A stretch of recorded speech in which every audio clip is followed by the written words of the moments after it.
Hi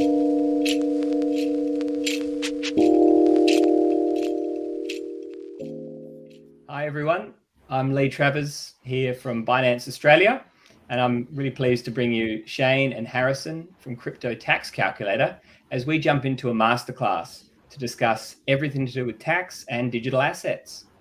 But firstly, from Binance Australia, we're a fully compliant and progressive Australian fintech brand, empowering our customers, including corporate institutions, the ability to access alternative low-cost digital assets and products.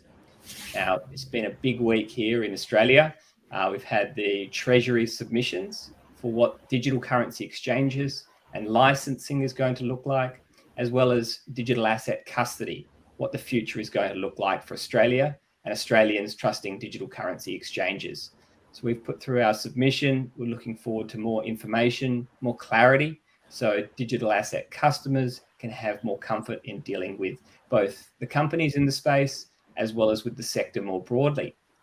But bringing you back to Shane and Harrison from Crypto Tax Calculator, they've brought a fantastic product that helps Australians comply with their tax obligations.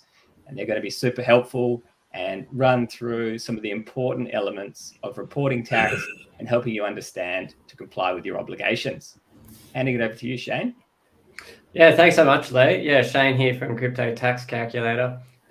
Super topic discussion at the moment with regulation coming into cryptocurrencies. It moves more mainstream. We've got the Board of Tax coming up soon as well to give more clarity around certain advanced transaction categories, etc. in crypto. Yeah, Crypto Tax Calculator has been around since 2018. We're Australian made and owned. Growing significantly, especially over the last 2 years, to over 100,000 users. And we cover all the complexities when it comes to Australian crypto taxes, whether you're an investor or a trader as well. As we'll learn, there's actually different rules for different categories there. And we provide you with reports that you can share with your accountant or plug into the e-tax on the ATO website, MyGov website, etc. And we've got Harrison Dell here. Hello, Shane. Hello, Leigh. Good to be here. Apologies, I'm a little bit sick today. So if I make a cough during the presentation, that's why. So one of my roles that I do with Shane is I'm tax counsel at Crypto Tax Calculator, helping them work through some of the very granular issues that pop up, some of the ones that we're going to go through today. And in my very small amount of spare time, I also run my own law firm where we specialize in crypto tax issues and consulting. And a lot of the stuff we're going to go through today is stuff that I encounter every single day and stuff that Shane is trying to make easy. Yes. Fantastic. Well, the plan of attack for today is that we'll go through a presentation with some of the key things to know about digital assets and tax. And then we've got some questions that have come through from Binance Australia customers. So we'll do a bit of a Q&A with those at the end, if that works, Shane. Yeah, absolutely. Sounds good. Yeah, so here's a little bit more information about ourselves as we just introduced. Harrison Dell, tax lawyer, and myself, CEO of Crypto Tax Calculator. So today we're going to be covering off quite a few different topics. We're actually really excited about this presentation. We've got quite a bit of time to talk through. And as you'll find, there's actually crypto tax. It's actually super interesting. You wouldn't believe it, but it's actually a lot going on here and a lot to consider. We're going to have an overview of the ATO guidance as it stands today and covering off some of the core CGT issues. Going to be discussing, what's the difference between trader versus an investor from a tax perspective and what you need to think about when it comes to doing your taxes based on your trading activity. And we're going to get straight into some of the dark and dirty type of tax issues that we have in cryptocurrency, like staking rewards, bridging and wrapping tokens, liquidity pools, airdrops, NFTs. There's a whole wide range of issues that we're going to talk about, as well as crypto SMSFs, how that might work from a tax perspective. Also derivatives, margin trading and futures, which might be relevant to quite a few users of the audience. And also strategies for traders and investors to try to minimize their taxes around structuring companies, that type of thing, which Harrison and Dell can talk a lot about. Just as a disclaimer, definitely recommend everyone to have a read through the disclaimer at the bottom of this video. But really important to keep in mind that at the moment we are going through a board of tax review. Cryptocurrency itself is really a brand new category. There's a lot of technology that's new, and tax law moves very slowly. And it takes a while for the tax authorities to form a position. They've got non-binding guidelines on the website at the moment, the ATO, and Harris and Dell can talk a bit more about what non-binding actually means. But essentially, it's not, they're not necessarily the final positions of regulators, and these legal positions might change as well. So it's really about, this presentation is about uncovering the kind of things you should be thinking about from a tax perspective, and what you should be going back to your tax professional and talking to them about, so that they can consider your individual circumstances and get the appropriate advice. So it's just general education only. Do your own research, as you always hear in crypto. Harrison, do you want to add anything onto that? I'll only add that none of this is tax advice for anybody listening to this. If you need tax advice, you can contact a professional, which includes myself or your own accountant. It's important that you get advice for your individual circumstances, and not just rely on general information to prepare your tax returns and other important documents. So, overview of ATO guidance as it stands today. Do you want to pick this one up, Harrison? Yeah, sure. Let's set the scene here. So, the 100 feet sort of view is that we're in a state of flux right now. We're in this question mark period where we've still got the old rules applying, but they're looking like they're going to change in the next 12 to 18 months. So in the general crypto space, we had Senator Bragg hand down his report, Senate report, October 2021 last year, that really spurred a lot of the activity that we're seeing now. And for example, we've just closed the Treasury consultation on digital currency exchanges, which Binance participated in. We're expecting further consultations on those issues as well, which is more in the financial services regulation space. In the tax space, there's currently an open invitation to make submissions to the Board of Tax for their review. Their report isn't due until December 2022, which in my view is a pretty strong indication that the ATO is going to wait and see until at least that point before they make any further guidance. And just to make it even more complicated, we've just had a change of government.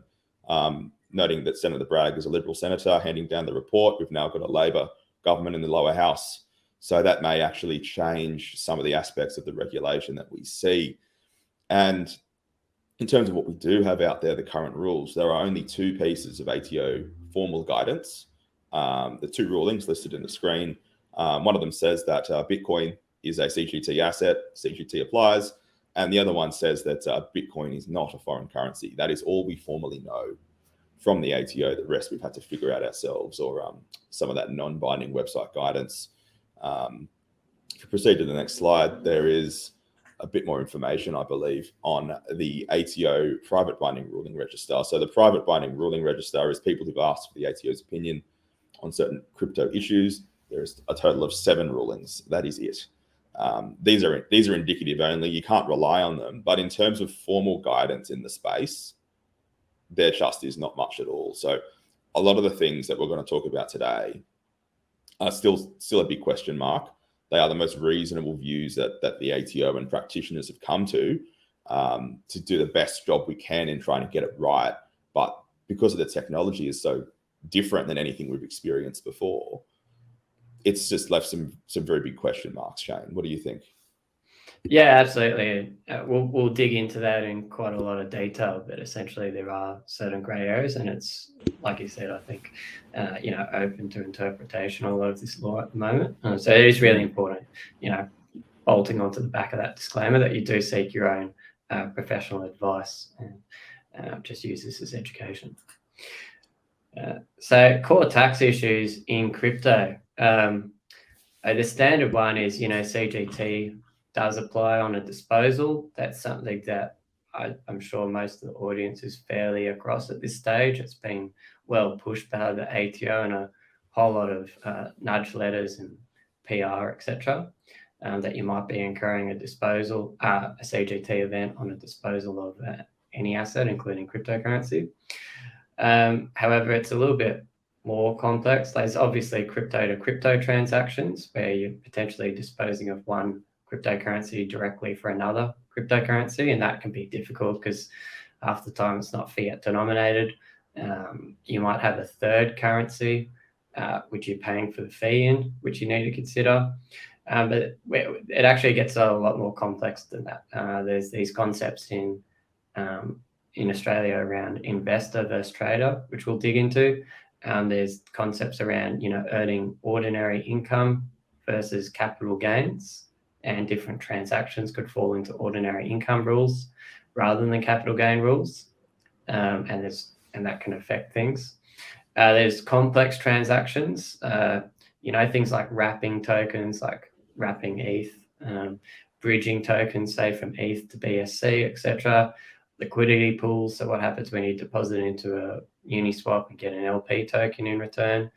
Rebase tokens, that's a nightmare in itself. And you got the classic kind of issues around things like Tornado Cash and Monero. What's the impact of that from a tax perspective? Is that really a way to dodge all this in the first place? Or are you going to run into a massive issue with proof of funds and the consequences of that?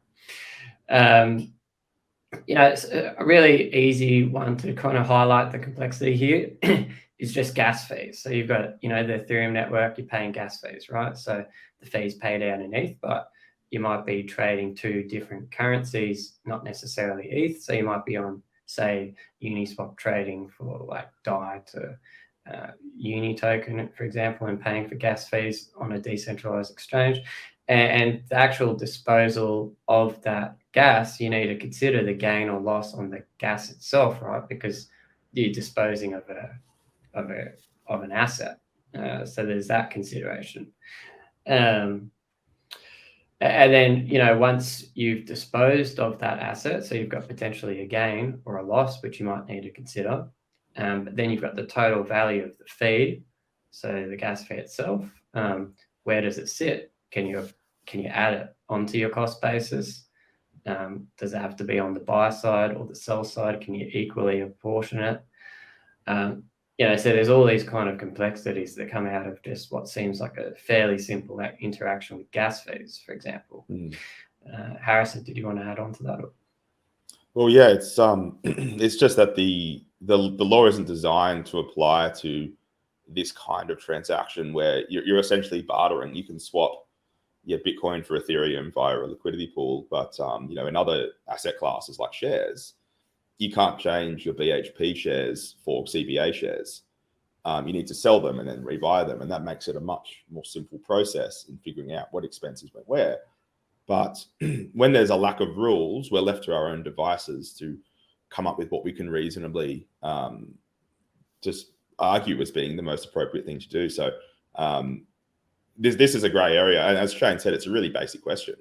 Where does it go on the cost base? And the answer is we're not quite sure. But we do have some ideas, but we haven't got that guidance from the ATO yet, which is hopefully forthcoming in the next year or two. Yeah, so it's definitely a compliance nightmare, really. It's really important to try to keep your records up to date, because if you do come to the end of the tax season like now and you're trying to work out what's been going on for the last year, trying to recall what you did on Tuesday night in early or mid 2020, that can be a very painful process. But essentially you need software to be able to pull out all the data from all the different exchanges and blockchain networks and have that all reconciled into a fiat denominated ledger, which you can then share with your accountants and run tax report algorithms over, etc. Do you want to talk a little bit about the ATO data matching program, Harrison? It's public knowledge that the ATO has a data matching program for crypto assets, which dates back to 2015, where most exchanges are supplying that information to the ATO because they have to by law. We don't know the full information that is being supplied, but we know that the ATO is having a look and can have a look under the hood anytime of what you're doing through a centralized exchange. And that's not unusual. Every other asset class as well has those kinds of controls in place, whether it's shares or property, even cars, even boats, artwork is all have the same data matching program. But I think the takeaway is that crypto is not somewhere to hide. It's very easily tracked through centralized exchanges. It's very easily tracked on exchange as well. On chain as well, because it's all recorded in one great big ledger, which is one of the main ways that crypto tax calculator can do its work, is that it can see all these transactions and start to put things together, but it means the ATO can as well. So doing it properly is going to save you a lot of stress. And doing it, I still see people trying to do it in Excel spreadsheets. And once you get even a little bit of complexity, it's just not possible to be accurate anymore. So you don't really have a choice. You need to use some software.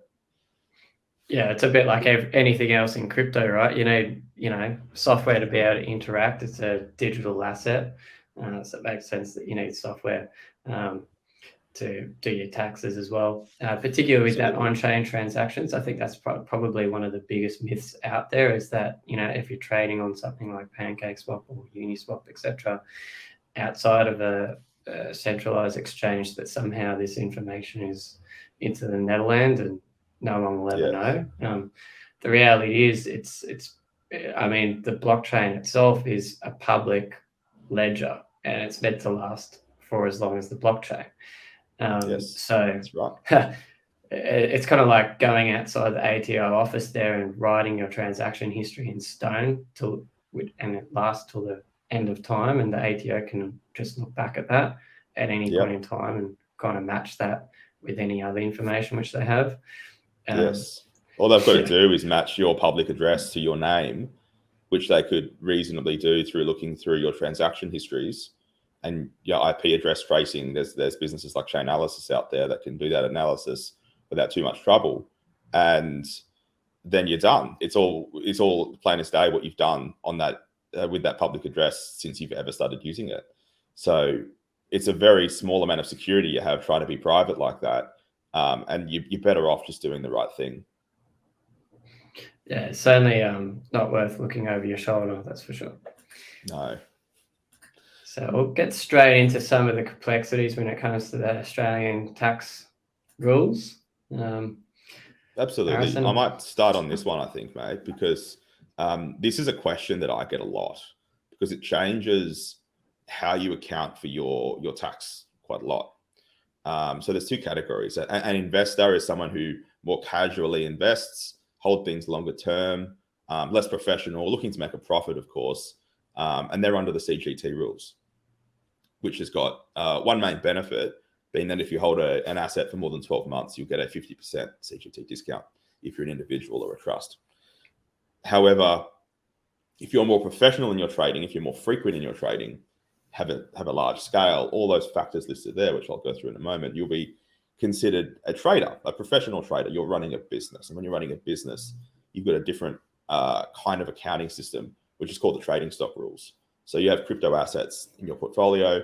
Instead of waiting until you buy and sell to realize your capital gain or capital loss as an investor would, a trader is usually trading more frequently, and they account for the whole portfolio and on their profits and losses like a business. There are some very old rulings that we still rely on to figure out if you're carrying on a business. And it truly is just the vibe. So you look at these factors and you go, what's the vibe? They're not equally weighted. Not all of them are important in all cases.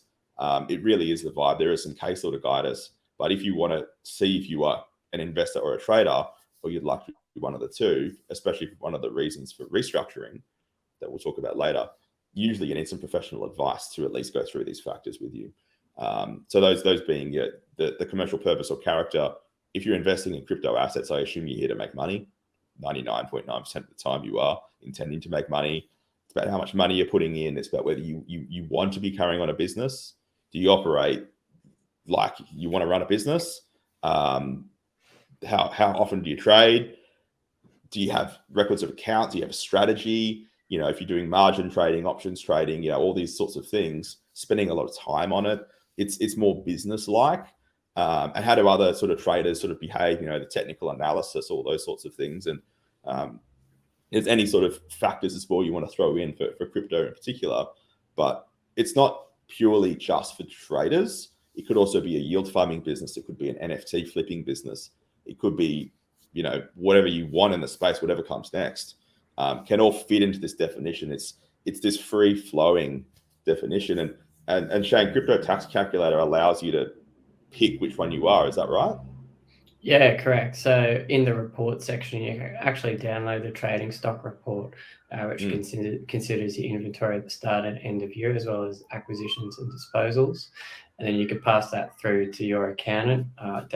Certainly recommend talking to your tax professional around exactly what rules might define you, whether you're an investor or trader, essentially. And then you can work out from that what your tax obligations are.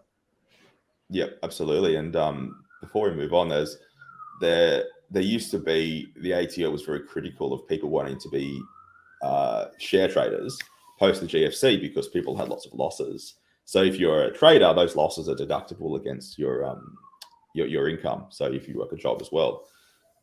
The ATO was previously quite practical in the bull market when everyone's making money. They told me themselves, it's just a practical question. We're not that worried about that sort of thing anymore. We've just entered likely a bear market. We've had Luna do its thing. And now when there's heavy losses in people's portfolios, people trying to say, oh, I'm a trader now to use it against their income, certainly get some specialist advice, because I expect the ATO will be pretty critical of that. So make sure you get that right.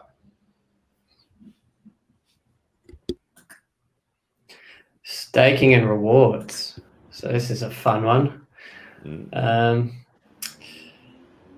So staking itself, it's quite interesting. The guidelines out there on the ATO website, the way it reads, it seems to be, some different positions in the market around what exactly staking actually is. So there's the traditional, use of the word staking, which is an alternative consensus mechanism on the Ethereum network to proof of work.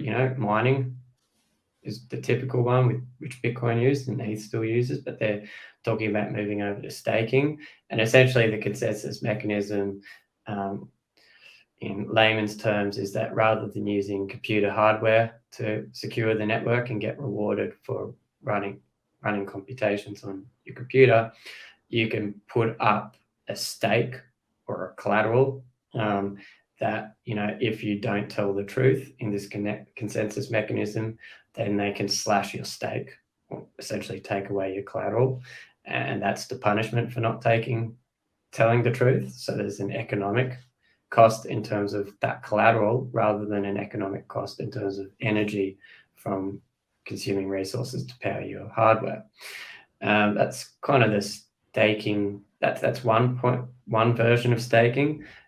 Since then, there's been, a reuse of that word to label, I would say, something else, which is more like yield farming, etc., which is really just an incentive to provide liquidity to a network, to a protocol. So a classic case was SushiSwap when they forked Uniswap and they added their, DAO token and providing liquidity. You received part of the DAO token, etc. And that was to incentivize liquidity coming off Uniswap onto SushiSwap, etc. And so it's just important to kind of consider these two kind of things a little bit separately, because maybe they get treated differently at some point as well from a tax point of view. But essentially today, Harrison, do you want to talk through what staking implications are as per the ATO guidelines at the moment?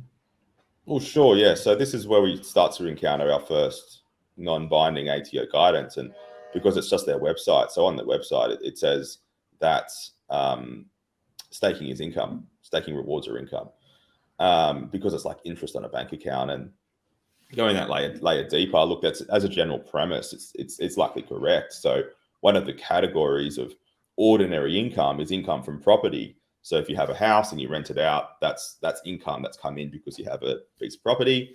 Money in the bank account, the interest is income because you put in money in the bank account. It's similar here. When it's quasi-staking, it's a term that I've kind of made up, but it's a subcategory. You're not verifying transactions. You're really just getting paid to lock it up or provide liquidity. And there's a whole bunch of other strange protocols out there to do different sorts of staking. But that may actually be different to actually verifying transactions on a network, because it's not quite a passive activity. You still need to maintain a node, even on the new Ethereum beacon chain, when it does when the merge does happen. There is an argument in this US tax case, and it's a novel argument. It hasn't been accepted anywhere in the world yet, and it's really the first time. But they're not really receiving rewards. They're more creating more ETH tokens by doing some work. So is that income? Is that a reward, or is it more that we're creating something at a nil value instead of recognizing at its market value of ETH on that day? And then when we dispose of it, we realize that income. That's not clear. The ATO has not yet considered that. I expect that the ATO will go into more detail on staking in the coming 12, 18 months. But right now, we've just got that broad sweeping statement of it's income, and that's what we should go with in most cases. Yeah, just to point out the relevance here with mining, for crypto mining. We don't actually cover that so much in this presentation because there's just a huge amount to talk about, and we have to make some decisions somewhere on what to discuss. But there's actually very specific guidelines around mining, and whether, if you're trading as a hobby, how you consider that versus mining as a business, etc. And this idea of kind of creating the rewards in mining as a hobby, and it kind of comes through a zero cost, kind of like it's free tokens rather than ordinary income per se. So yeah, just watch this space essentially. I think it becomes really relevant for things like the Ethereum beacon chain, where you're depositing funds into the beacon chain at the moment, like you're staking 32 ETH, but you can't actually withdraw it right now. And so there's questions there around where's the beneficial ownership being received? At what point do you have to declare it, as ordinary income? For example, if you're receiving rewards in the beacon chain, but you can't withdraw those rewards or convert them at all, and say ETH was $4,500, and now it's probably dropping as we speak. Maybe it's about 1,800, and there's a lot of price volatility there. And the important here is staking, the point here with ordinary income and the tax implications. It's like you might have received $100,000 in staking rewards, and that's going to get classed as ordinary income. And if you're an investor, these assets kind of go down in price. Say they're now worth $10,000. Say the market bottoms out, it goes down 90%. Well, you've got assets that you've been holding that have gone down in value, but that's a capital loss. And you want to talk a little bit about, the difference between ordinary income versus capital account, Harrison? Yeah, I think a recent example illustrates this very well. A lot of people are going to have this problem. And for some listeners, this will be the first time they're hearing about this problem. But Anchor Protocol, where you'd stake your UST and get your 19.5% yield that drops slightly, when you were earning those rewards, it was most likely income. Very, very likely income. But then when UST depegged and that value dropped massively, even if you withdrew from Anchor, and then say you sold your UST to recover some funds, you've just had a capital loss, and you can't actually offset that income you've generated previously in the financial year against that capital loss, unless you're a trader. But if you're just doing staking, it's more difficult to argue that. And people are going to be in a position where they've got income previously in the year, and because they were letting it capitalize on Anchor Protocol, and then UST depeg means they've got a capital loss, they're going to be up for, in many cases, more tax than assets that they currently hold. And I've seen a few clients already with that problem, and I think it's going to hit more than a few people pretty hard, because UST already did enough damage to the market and Anchor Protocol generally. But then when the ATO starts knocking as well, and this issue is front and center, there's going to be a lot of very distressed people out there, unfortunately.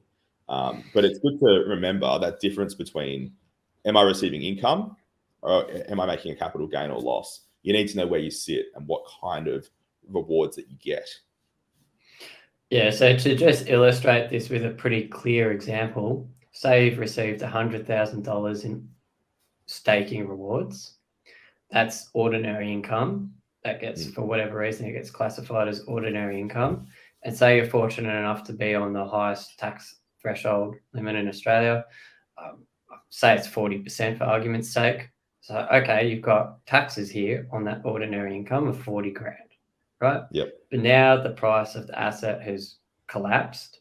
It's only worth $10,000. So you've got a 90 grand capital loss, but you've got $100,000 ordinary income. You've got to pay $40,000 in tax. You only hold $10,000 worth of assets, right? And future years, you can offset your future capital gains, which might be mythical. Maybe you don't make $90,000 in capital gains in the future. Who knows? But so you kind of stuck out here where you've got a delta of $30,000 between, if you sold all your assets today, you're still going to be $30,000 out of pocket to the tax office. So it's real.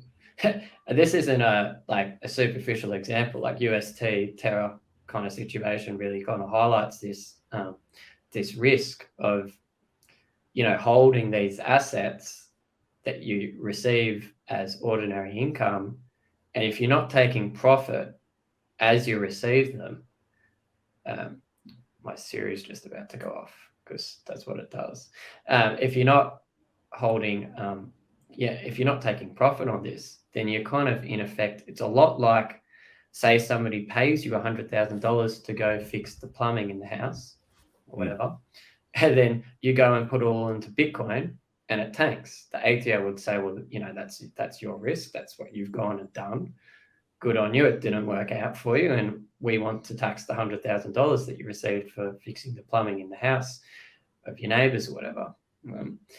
And so, it's kind of the same kind of position here. There's one real kind of shortcut to thinking about crypto tax in general is that in between every transaction, there's some sort of virtual AUD amount that's occurring. So it's almost like when you receive the staking rewards, you actually receive AUD and then you go out and buy the currency.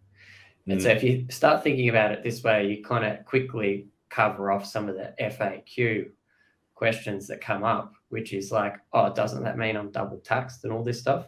Because if you think about it, if you went and took the $100,000 for your plumbing business and pumped it into Bitcoin, obviously that $100,000 forms the cost basis of that Bitcoin. So if the Bitcoin goes up to 300 grand, you've made a $200,000 gain, you can claim the $100,000 as your cost basis, so you're only getting taxed on the delta. Same thing with staking rewards. If you go and receive $100,000 in staking rewards, that will form the cost basis for the change in the token price as it goes up or down in the future, right? Even though also that cost base is getting charged ordinary income. Hopefully that makes sense to the audience. Otherwise, you could play around with the app and create some transactions and see how this actually works. But the point is you're holding a tax liability with these staking rewards.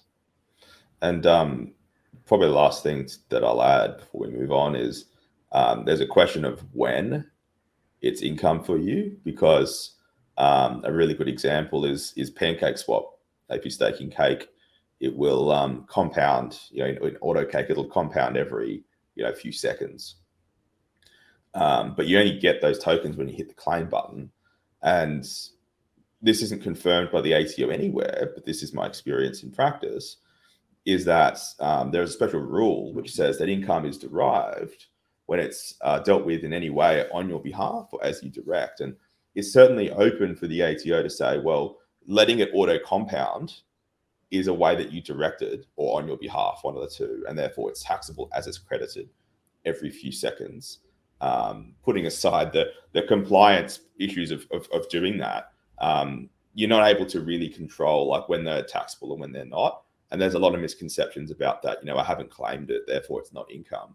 But if they let you do that, thinking about the ATO, needing to get their pound of flesh, if they let you do that, then you're in control of how much tax you pay, and they never like that.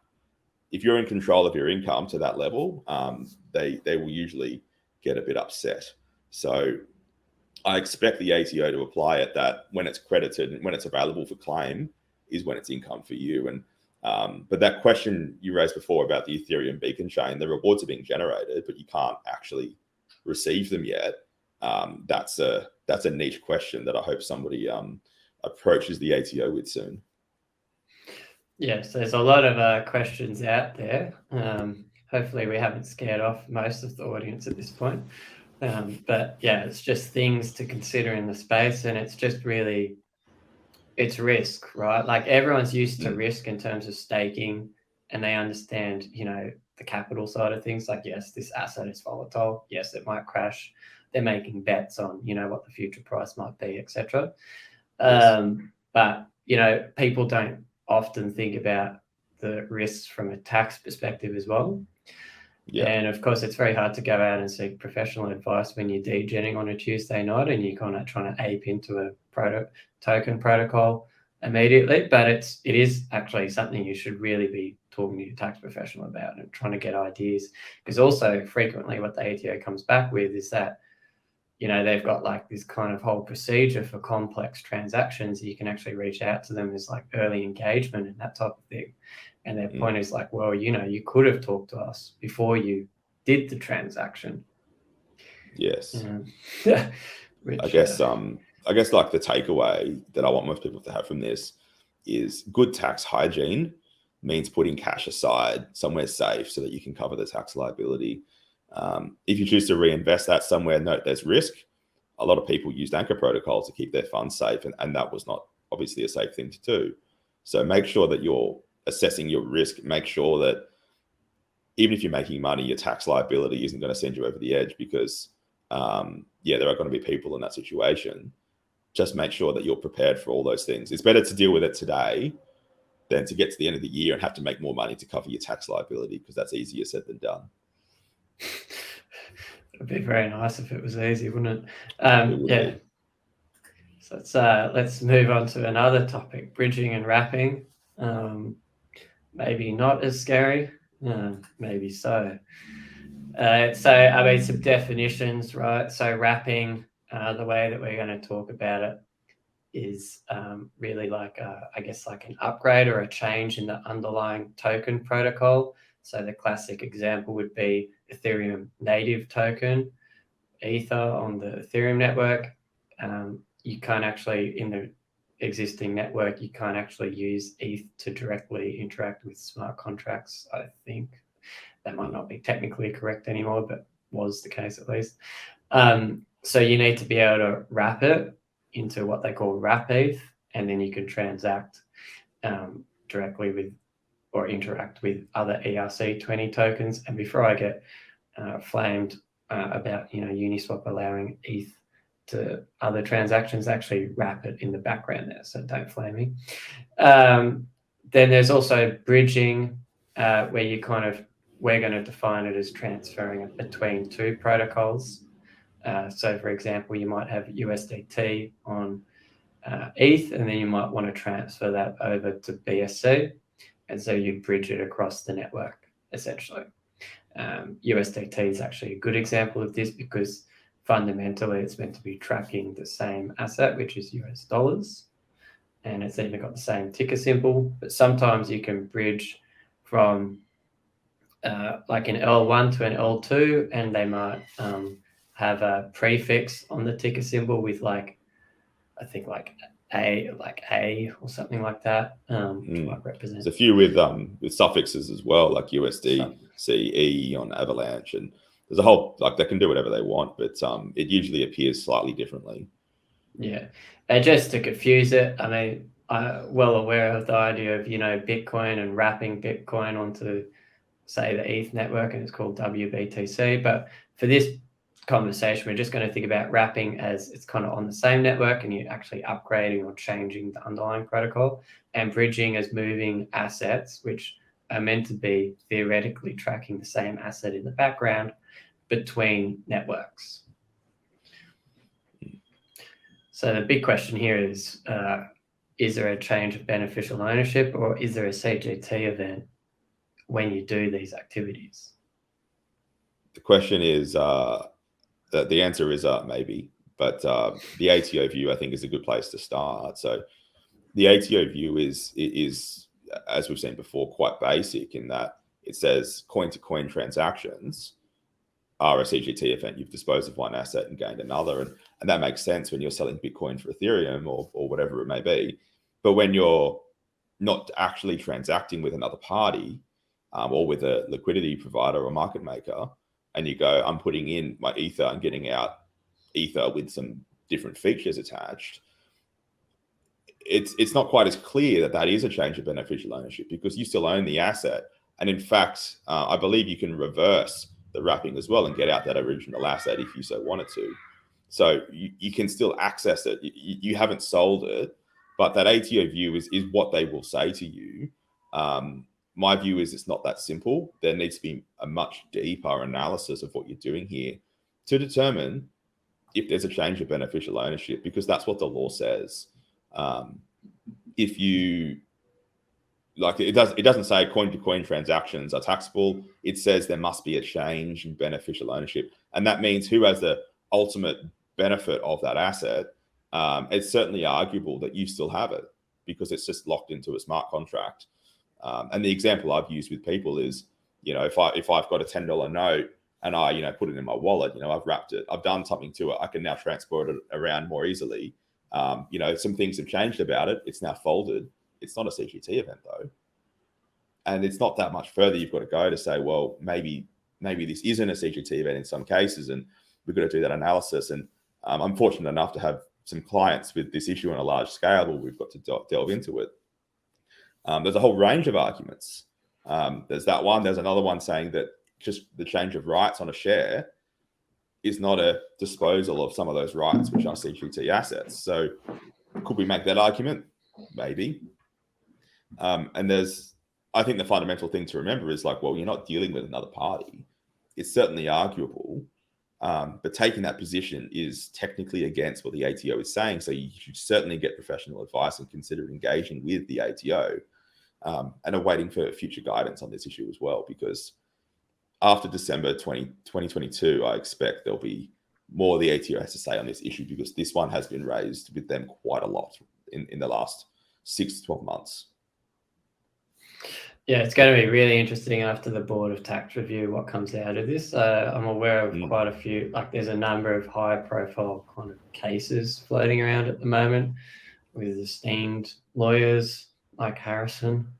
And it's definitely, I think the classic one that's being looked at right now is, ETH to wrapped ETH. I think during this time of uncertainty, it's something to be aware of, right? It's another one of these kind of risk things where it's if I'm going to wrap, say, ETH from Ethereum to BSC, I want to get funds over to BSC because I want to get in there and do stuff pretty quickly. If you're wrapping your ETH and sending it over and you've been holding those assets for greater than a year and you are hoping to claim a long-term capital gains discount on there, and if the Board of Tax comes out and the rulings go against you and you have to go and amend that and say that it's a disposal and you haven't considered the gains, etc. on this, and that's going to be a fairly painful process. Typically, actually, personally, not financial advice, but what I would do in that kind of situation is, if you're moving something like a stable coin between networks, even if there is that effect, you're not really going to be after capital gains discounts because it's a stable coin, unless it's UST, so don't do that. You kind of, it's a lot easier to manage. You're kind of decreasing the risk there because you're actually just moving a pretty stable asset around the place. Not financial advice. Just talking about my own personal experience. It's just something to think about. In the crypto tax calculator itself, we do have settings there so you can actually declare, okay, well, this is a swap rather than a trade, or this is bridging, etc. And you can actually configure that to, after you've talked to your tax professional, you can decide what kind of view you want to take and apply the appropriate settings for these types of transactions. But it's a bit of a grey area. It's really up to you as the individual to work with your tax professional to work out exactly what the tax consequences you want to apply to these types of transactions while we wait for further guidelines. And there is maybe one more category, which, that the ETH to wrapped ETH example is a good illustrator, but it can get more complicated. And one issue that we've been dealing with recently is wrapping assets on Aave to use as security for stablecoin loans. And you get another token, like a wrapped token, that you can then redeem for that original one to get back your collateral. And it's not just as simple as like wrapping, is it CGT, is it not? Like, these protocols are also innovative and different. You need to, if you're doing anything complicated, you need a quality accountant who can understand what you're up to come to the most reasonable view for you that works. And then hopefully one day we get a coherent set of rules that we can all rely on and be a bit more certain, but it's not quite here yet. Yeah, there's another edge case there, which I'd probably add in there for more questions to ask your tax professional, is this idea of wrapping a particular asset so that it's now an interest-bearing asset. So I know, YFE was quite big on that for a while there. You could wrap particular assets, and then the whole idea was why would you want to own ETH when you could own YETH or whatever, and that's actually receiving interest at the same time as holding the asset, etc. But maybe there's a change in rights here in terms of what it's actually fundamentally a different asset at this point. Yeah, maybe we don't know for sure. That's the problem, isn't it? Yeah, exactly. But these are things to be discussing. Anyway, so liquidity pools, all the fun stuff today, guys. So liquidity pools, if you haven't come across this concept, there was a fairly novel thing that you could do. You could upload a program essentially to the blockchain or global computer, for example, ETH, and somebody did this. They uploaded a program that allowed you to take two assets, and the price of the pool would be based on the ratios of what's in that pool. And then obviously there'd be arbitrage between that price and other exchanges, etc. And they called this protocol Uniswap, which set off this concept of liquidity pools. I believe they were the first to do it, but don't quote me on it. Essentially, you're adding in these two assets. For this conversation, we could talk about, let's say, ETH and wrapped Bitcoin. And then you can get back an LP token in return, which tracks the value of those assets, and then you can go do things with that LP token. You could theoretically sell it, you could collateralize it, but most importantly, you could probably deposit it back into the liquidity pool and get your funds back. So your wrapped Bitcoin and ETH, for example, although it might not be in the same ratio anymore because people have gone and purchased and traded these assets. So there might be a different ratio in the pool, reflected in a different price. But also both those assets might have gone up or down in value relative to the market. So there could be this concept of impermanent loss. And most importantly, you might have received fees, because that's why you're adding assets to the liquidity pool in the first place, is because you want to take a cut from the volume that's occurring on that pool. And this could have all types of interesting tax implications. Couldn't it have, Harrison? Yes, absolutely. And the important thing to remember is, unlike staking or wrapping, when you can reverse it and get back your original asset, when you put two assets into a liquidity pool, your LP token doesn't always reflect the value of the underlying tokens that you put in to get it, because that ratio will change, which is what gives us impermanent loss. So you've clearly got a different kind of asset. You've deposited your wrapped Bitcoin and your ETH into Uniswap, put them in, and you've got an asset that tracks those in a ratio that's different. So there's always an argument open, which is that it's a self-service type application. You haven't really disposed of it. I think that argument is very difficult to have in this scenario. It would have more success in staking and wrapping and bridging. But in this scenario, you've clearly got a different asset. So I think it's very open for the ATO to say, hey, that's a CGT event. And look, you can take the other view, but the ATO has made it relatively clear on their website that's their view. And in my professional opinion, it's probably correct. So if you are engaging in yield farming and liquidity pools, you can even do four-way asset liquidity pools I've seen as well. And you need to be aware of these CGT triggers because there's going to be a lot of them. And you need some software to track it, of course. But be aware that if you've got any assets that you've held some ETH for a long time and you want to provide some liquidity, that it's a tax trigger event most likely, and to plan for that appropriately, which means putting some funds aside to make sure that you're not caught out. So we might see more on this soon. It's growing in popularity since DeFi summer, but yeah, ATO is probably right on this one. Yeah, so it's definitely a hotly debated topic. I'm pretty sure it's going to come up in the Board of Tax Review. I guess it's back to this point of risk. So there's risk here, right? From a tax perspective, like a lot of people have probably added liquidity to a liquidity pool on Uniswap or similar. And probably, I mean, a lot of these people are whales, like depositing large amounts of funds. And they might not be aware that this could potentially be triggering a capital gain or loss event. Yes. Whether it does or doesn't, we don't exactly know. But the fact that it might or might not is also very important to know, just from a risk management point of view. And do you have enough funds allocated aside if this does turn out to be declared a disposal event? I think an interesting edge case, which won't apply to most listeners, but if anybody here is starting up their own crypto project and creating their token, one of the things you have to do is create the liquidity pool.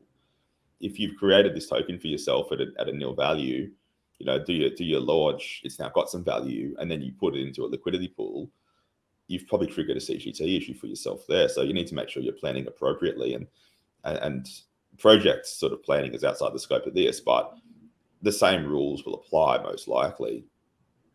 And this is where these unexpected triggers appear, isn't it, Shane? They're just everywhere. They're rife. Yeah. So it's just managing risk. It's just everyone's very used to managing risk in crypto. You don't ape into 100x Bitcoin trade trying to catch a knife in the market.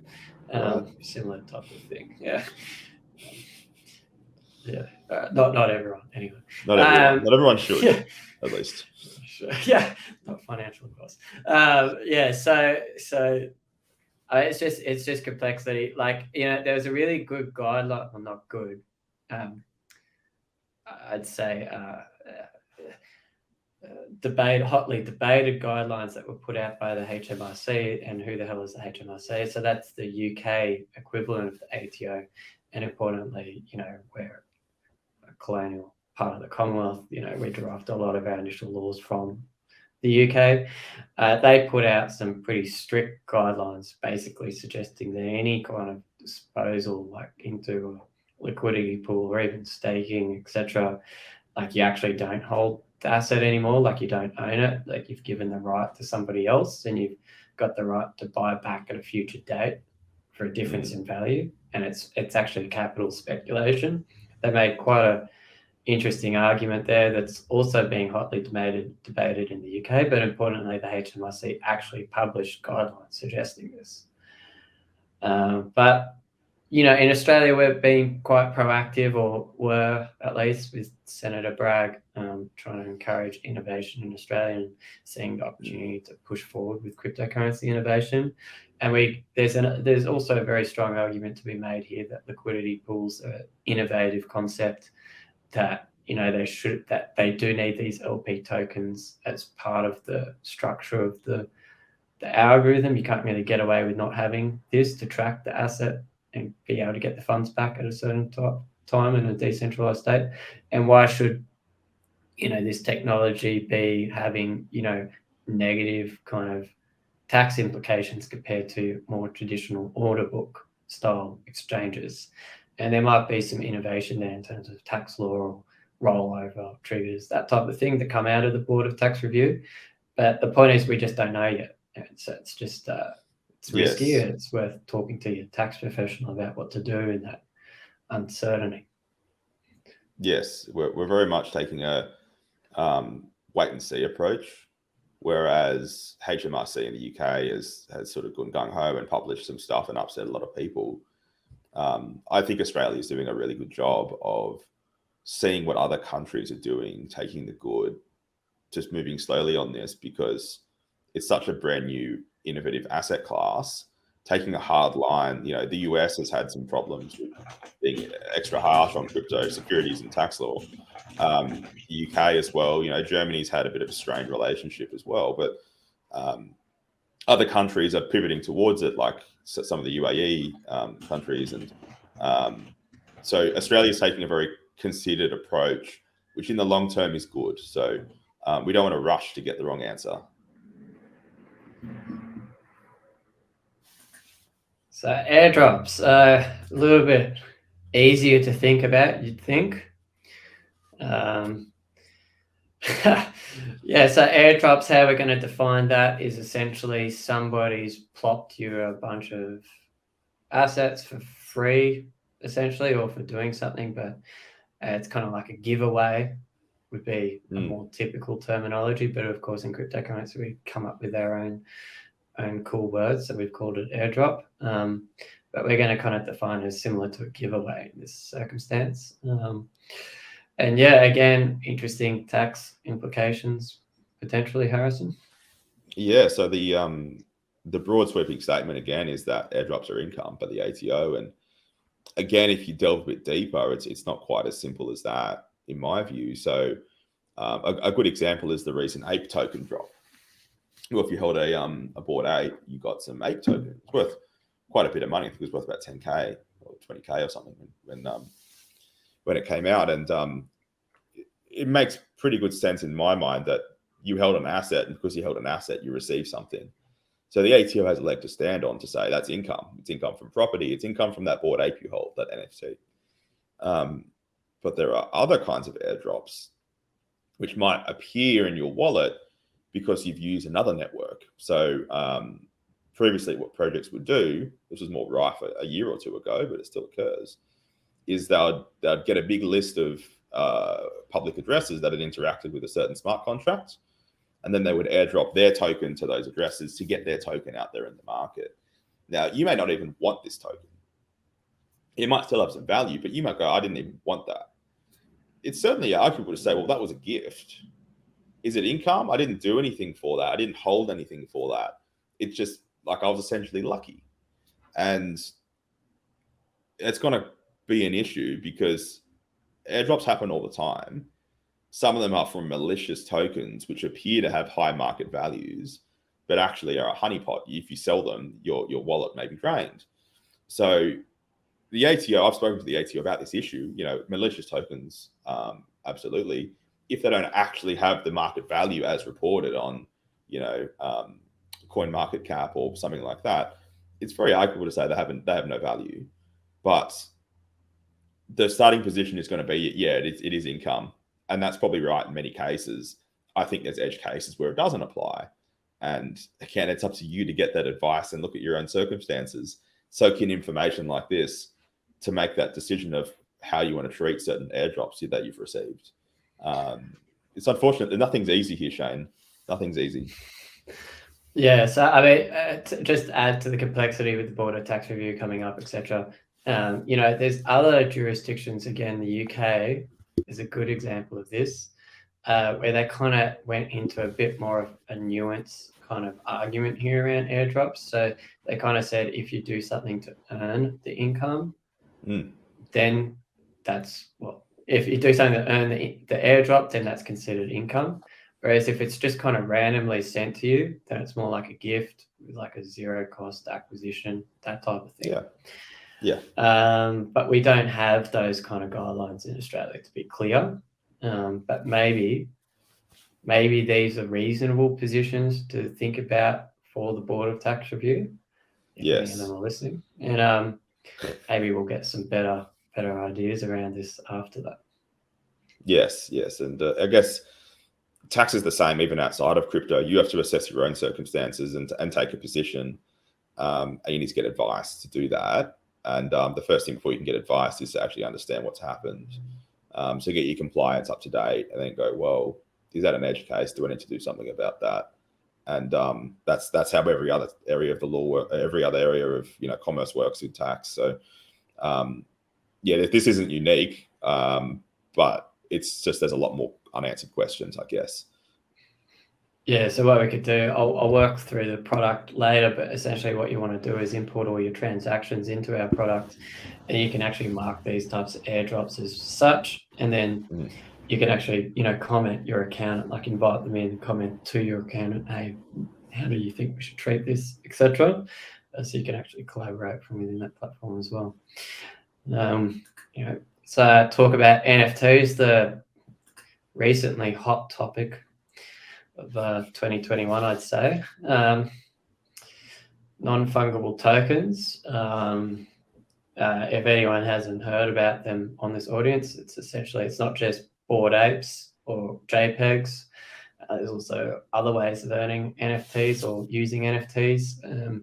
Really classic one is, play to earn, like, Axie Infinity, where an asset within the game is tracked as an NFT. So for example, if I had NFTs back in the day when I used to be on Nintendo 64 with GoldenEye, I could have had my golden gun as an NFT and then brought that into Counter-Strike, or maybe it's a limited edition golden gun, and now I could use it in some more games, even though I don't play these days. But basically there's a secondary market for these assets that you can earn in the game itself, or play to earn. And then recent novel idea, I think it's actually an AU project initially, was Steppen, where you're actually earning tokens to walk around. Sounds pretty awesome.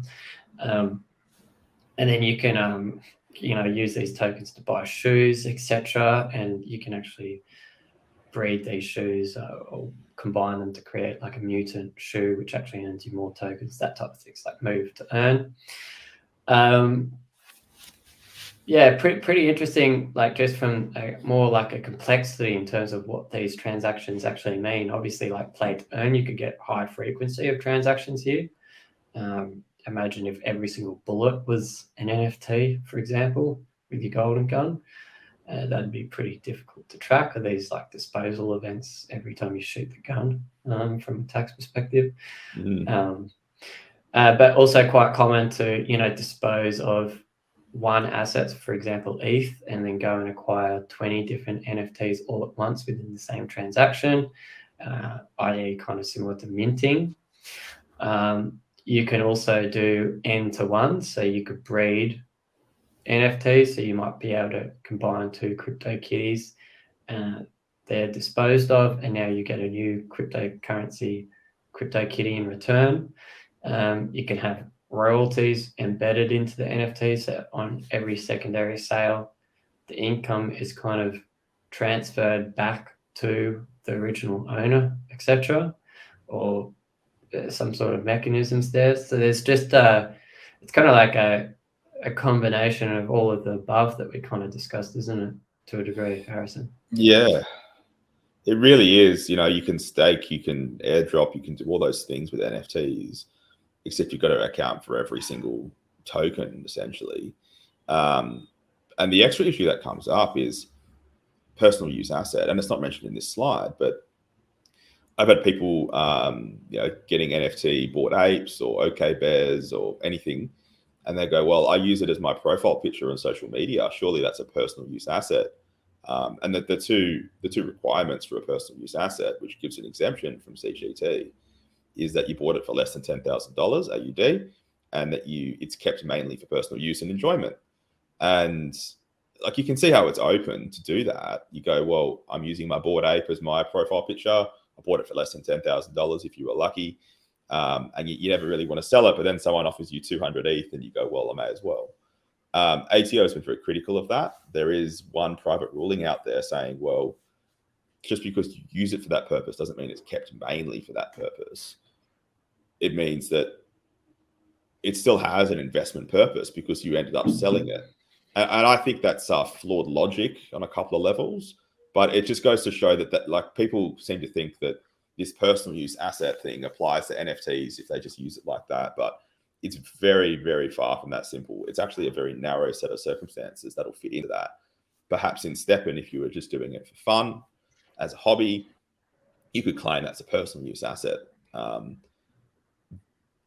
is very critical, especially the more money that you make. If you're not making much money, they're not going to have too much of a problem. But if you're making a lot of money, 200, 300 ETH on some of these NFTs, then I think they're going to look at you in a lot of detail. Yeah, it's not exactly like the house that you live, like, you have houses, riding cars, and if you've got a collectible car that goes up a couple of $100,000, that's maybe not personal use either anymore. I think that's right. This personal use, we actually don't have a slide on this, but that does raise a lot of questions. That one, a typical example is like, oh, what if I bought Bitcoin for $1 back in the day, and now I'm going to go out and use it to buy a huge quantity of pizzas every day for the rest of my life because, it's worth a lot more money now. And they definitely are, they're thinking about, what's the classic examples, Harrison? It's like the length of time that you've held. And it's like, it's this really niche analysis. So like, someone gave me an example, a simple one. They say, oh, hey, I bought $1,000 of Bitcoin. I intend to pay my phone bill with it for the whole year. And they go, well, that's personal use because my phone is just a personal thing. Well, not really, because the actual intention is to realize it for its value to pay for something later. So it's this like very niche set of circumstances to go, well, no, it's personal use. If you're just going to get it and pay immediately, more arguable. If you're going to get it, hold it as your main currency, hoping that it goes up in value so you can then pay for more stuff, you see how it starts to fall over. It's a really niche exemption, and I think people should not be assuming that it applies to them without getting some professional advice. Unfortunately, that's going to be the theme of what we say today is you need professional advice, but a lot of people are assuming, and they really shouldn't be, because the only answer we've heard from the ATO on this is no so far. So it's currently going against what we've heard from the ATO. So yeah, it's a very niche exemption. Yeah, it wasn't even worth a whole slide, and we've gone a bit off topic, but it's just coming up in the market. There's this misunderstanding that people think that under 10K, and I like it, so it's exempt from tax. Not quite that simple. Yeah, we definitely saw this myth around in like 2017 and 18 when there was actually clarification around crypto to crypto being a taxable event. Back then, that was questioned a lot, and that was kind of like one of those myths that had to get squashed. And this was kind of squashed as well back then as well. I think the classic example of maybe things that might be personal use, and definitely not tax advice, talk to your tax professional, but things like, say, Deadmau5 has a concert and then he has his own token and he's only going to allow you to buy a ticket in that token, and you quickly, with your AUD purchase the token so that you can purchase the concert ticket, and it all happens very quickly. Basically there's no gain though, right? So what do you care? These types of things. But that doesn't happen. Is there a personal use asset button in Crypto Tax Calculator, Shane? Yeah, we do have a personal use. So you can actually mark that as personal use and then talk to your accountant, but obviously something you should be talking about with your tax professional.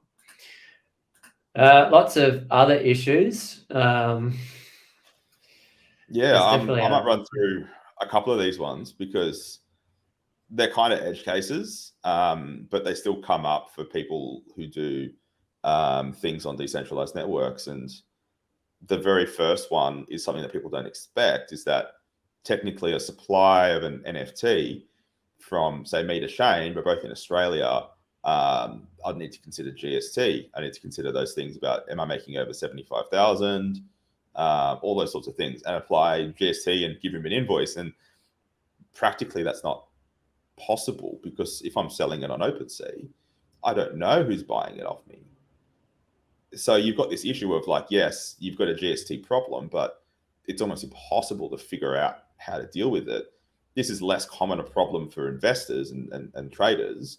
It could be a problem for traders, but it's mostly a problem for NFT projects where they mint or they deal in the NFTs, and then they ask a question of, oh, hey, should I thought about GST, I go, well, yeah, you should, but we don't really know. It's an ambiguity in the law, and it needs to be fixed, and I've no doubt it will be fixed. Moving on sort of to DAOs, decentralized autonomous organizations. They don't really have a legal status yet. There is some proposed legislation to create an Australian DAO entity. Very exciting. I think it's a bit of a watershed moment that Australia is starting to accept this Web3 market now by actually accommodating it instead of just trying to regulate against it.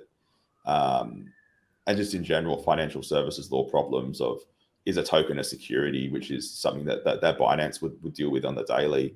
What's a security? What's a MIS, managed investment scheme?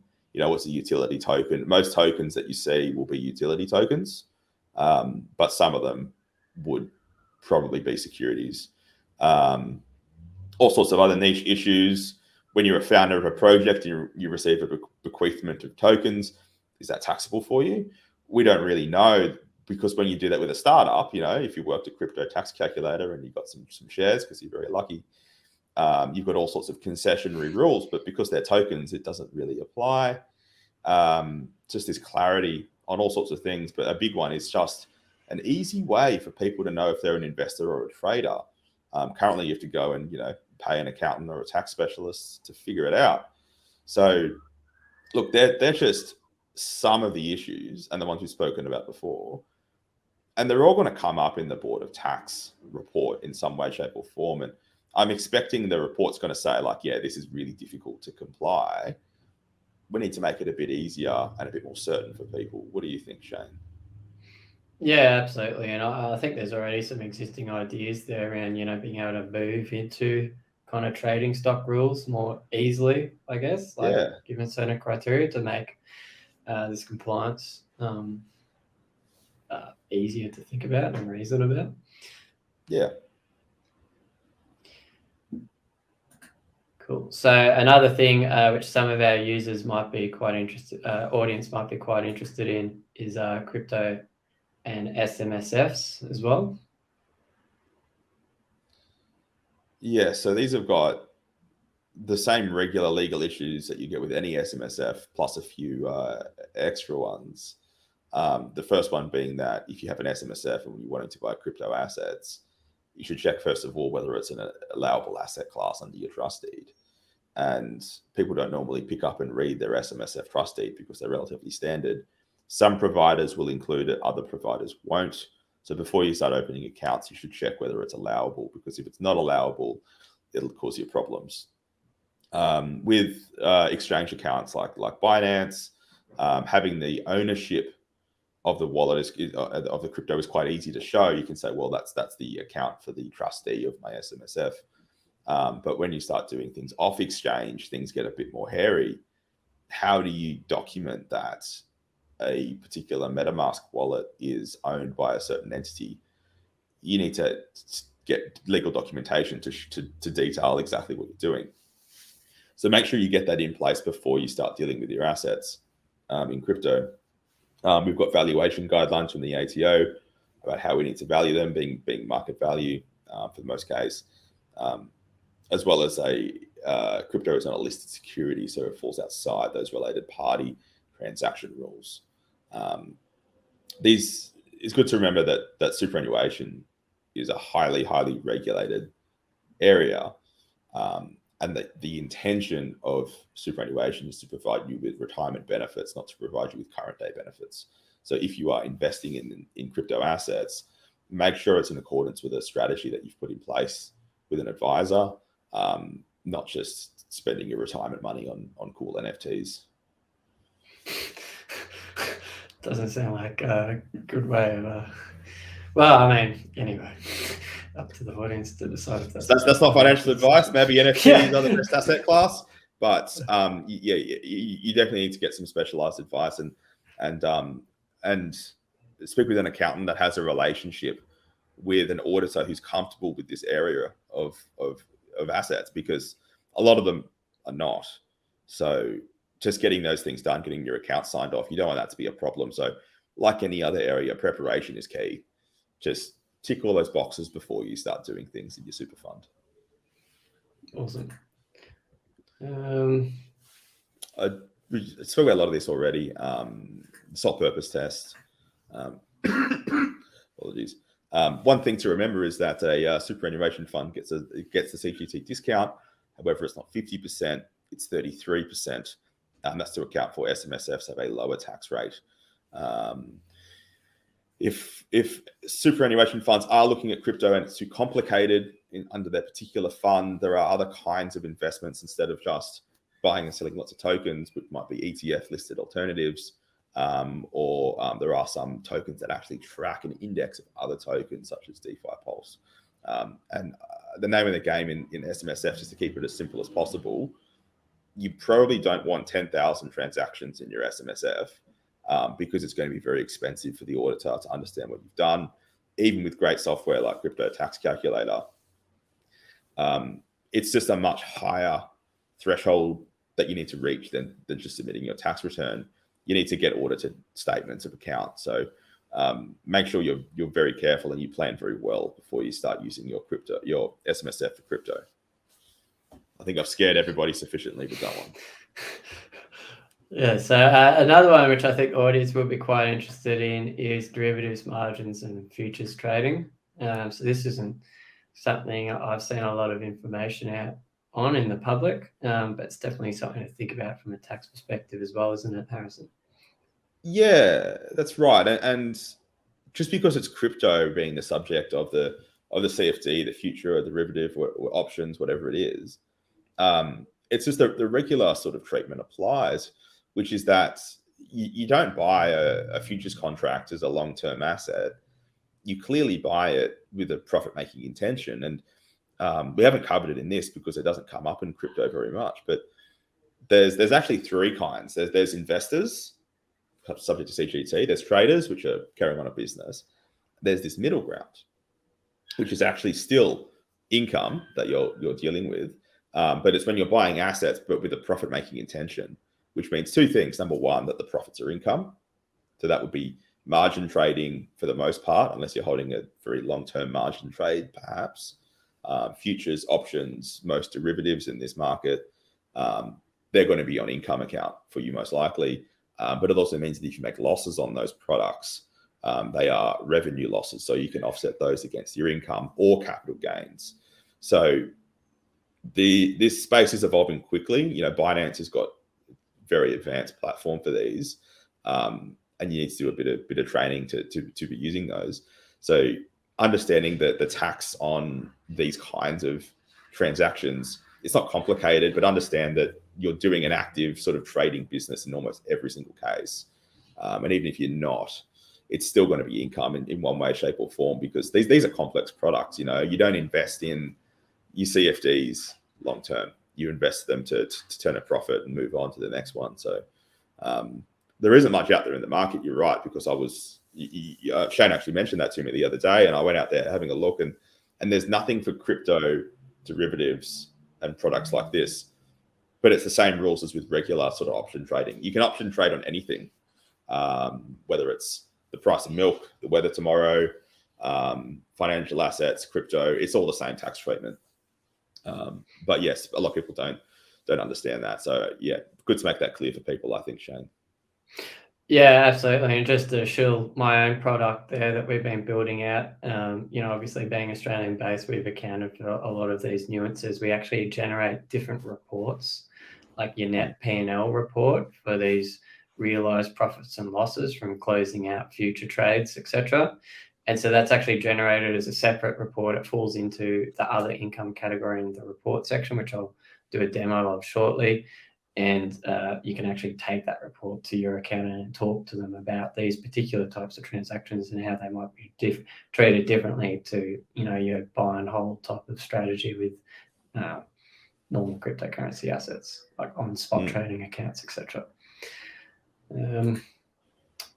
Tax efficient restructures. So probably one positive to come out of this end on a positive note here on what we can do to sort this out from a tax point of view.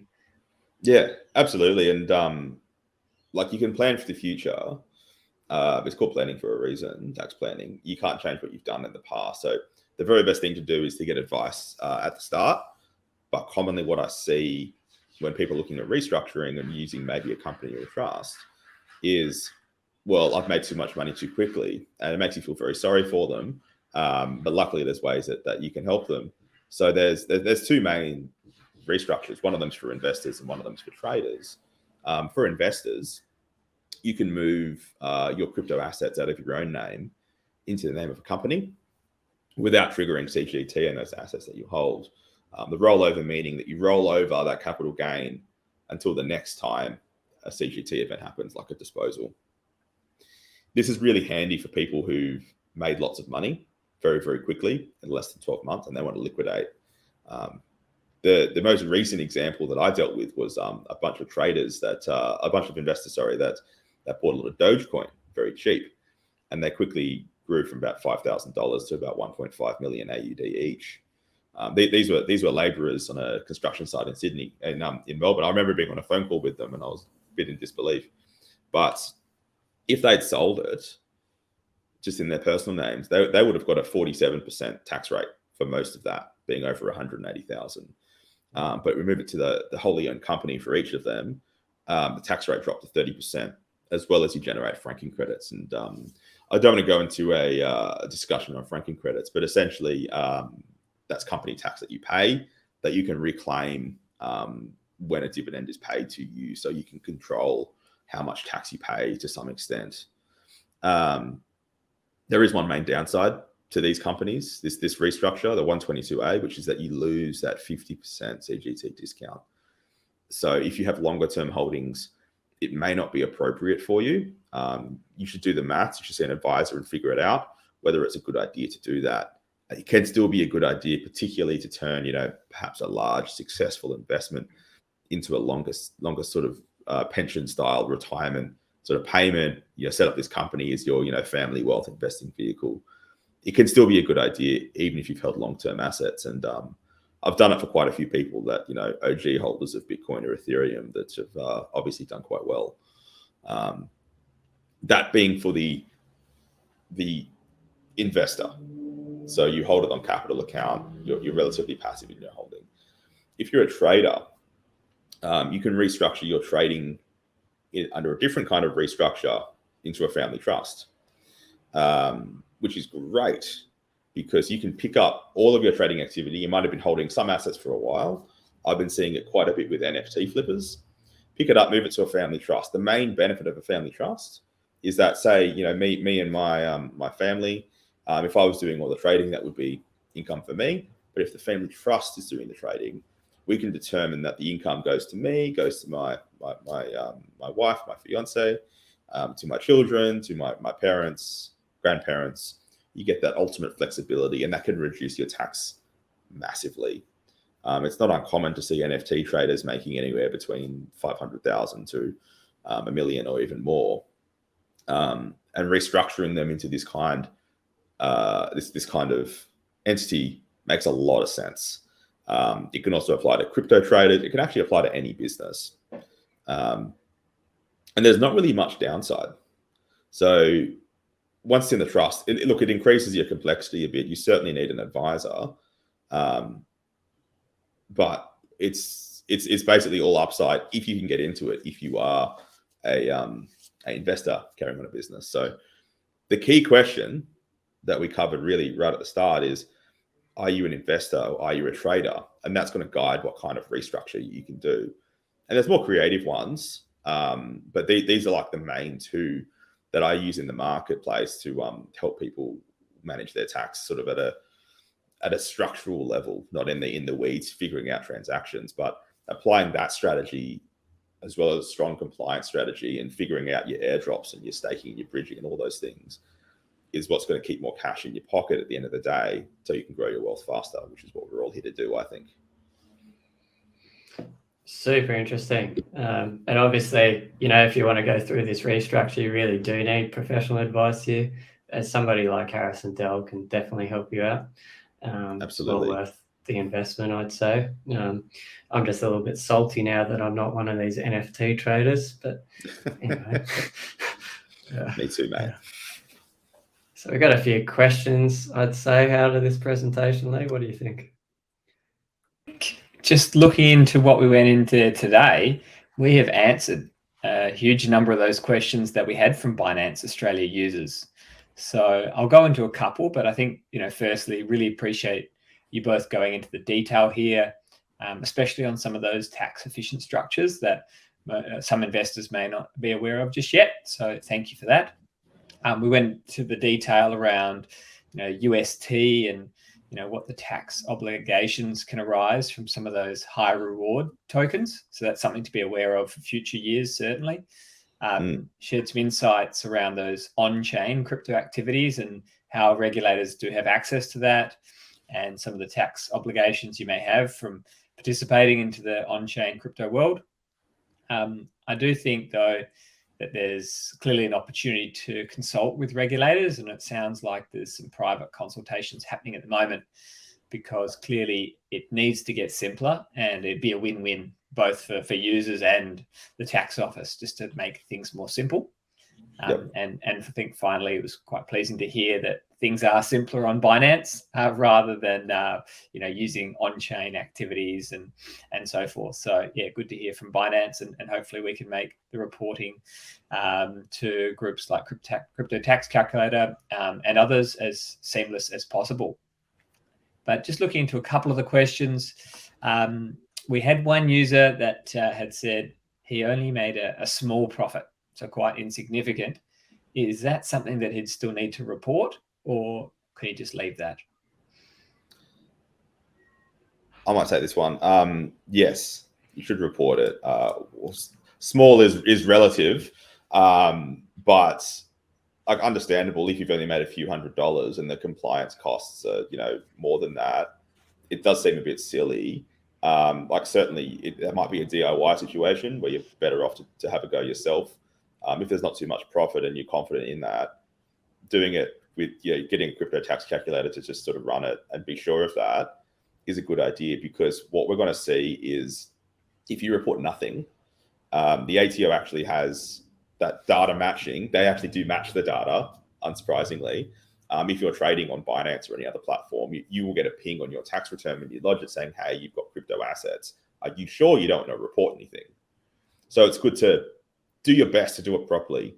And the key takeaway for Australian tax reporting is to be as accurate as possible, obviously within reason. Don't spend hundreds of thousands of dollars to confirm whether 1 or 2 cents is taxable. You use your best judgment, but certainly report it is my advice. Yeah, I'd definitely say not doing anything is probably the worst decision you can make. Yes. We also have, if you've just done like 2 or 3 transactions, etc., we've got a free version of the product where you can just kind of plug those in and try to work out what the gains and losses are. Take that to your accountant as just part of your normal tax return. So it's not too difficult. You just need to be using the right software, etc. Of course, I'm going to plug myself in there. You should. Yeah, I think the costs of gas, etc., as well, something that was raised, and I think in terms of sort of some of those staking rewards, when you can claim them, if you were to claim them on a daily basis, the gas would probably on most occasions be more expensive than the rewards you're getting each day. So I think that's another curly one about when those rewards should be taxed at time of claim or as they come through, which you dived into. But probably didn't take into account some days where it's more than $100 in gas to do so. No, you're right. We didn't touch on that. And now I think of it, so like obviously assuming the staking rewards are income, those gas fees you have to pay to actually get the cash, it's very likely that's an expense in relation to earning the income. It's very likely that gas would be deductible. Because it's deductible, that gas can't go on the cost base as well. But deductible is better anyway. So that's probably a good outcome there. But you're right, if you're claiming every day and there's no tax reason for you to have to do that, then you'll pay quite a lot of gas. And even on the cheaper networks, Binance Smart Chain, it'll still add up if you're claiming every day. And on Ethereum, it's probably an ungodly amount of money. But Yeah. those sort of fees, how do they feed into the compliance software though, Shane? Yeah, exactly. So you can actually allocate fees there, and you've got an expense report, etc. So if you've got these ad hoc fees and you're not sure what to do with them, you can share that with your accountant as well. We did have one detailed question as well, which I was hoping you could consider. So we had someone that had 10 ETH on a wallet, on his wallet, and then he's transferred the 10 ETH to a wallet that he shares with his wife, and his wife spent her 5 ETH on NFTs. What are the tax obligations associated with that, capital gains? Interesting one. I think this happens quite a bit. There's two ways you can go with it, depending on some circumstances that are outside the question. The first one is the most plain, which is he's disposed of half of the Ethereum. He's disposed of 5 ETH to his wife, and he's kept 5 for himself by transferring the 10 to a joint wallet. And then when his wife spends her 5 ETH, then she's got her own sort of tax application. She's acquired that for a market value the date it was moved into that joint wallet, and then obviously the tax transaction will flow from that. The other perspective is that this is husband and wife. If they're already sharing funds, it's certainly arguable that the husband already held those funds jointly anyway. And you could say, well, maybe that's not taxable. Maybe he held them, half of it on trust for his wife. It's one of those situations where you need to come to a view. And if you don't have documentation in place to reflect what's happened, such as, I'm holding this on trust for my wife, then you can put those documents in place later, but it's good to put them in place before the ATO asks the question. Be that proactive approach to go, well, what did I do here? What are my options? Pick an option and then just make sure that it's consistent with the facts. Hope I haven't gone too deep into that one, Leigh. No, that's great. That's great. Appreciate you going into those questions and running through all the curly ones around move to earn and play to earn and how that could potentially be taxed too. So I appreciate both of your time. I think the Binance Australia customers have learned a ton today. I certainly have. And look forward to hearing more about crypto tax calculator and how that can be used to solve this big pain point that we have in the industry. Yeah, thanks so much for that, Leigh. I think here's some contact information here. What I'll do just after this session is also do a quick walkthrough of the product itself so that you guys can just have a look at how it looks like. So it's not totally alien when approaching, crypto tax software solution. Also in the description there, you could find a coupon code for Binance users as well. So hopefully everyone's learned a thing or two about crypto taxes and able to come better equipped to the conversations with their accountants, etc., around kind of risks and obligations. Excellent. Thanks again, Shane. Thanks, Harrison. Thank you, Leigh. Great to be here. Cheers.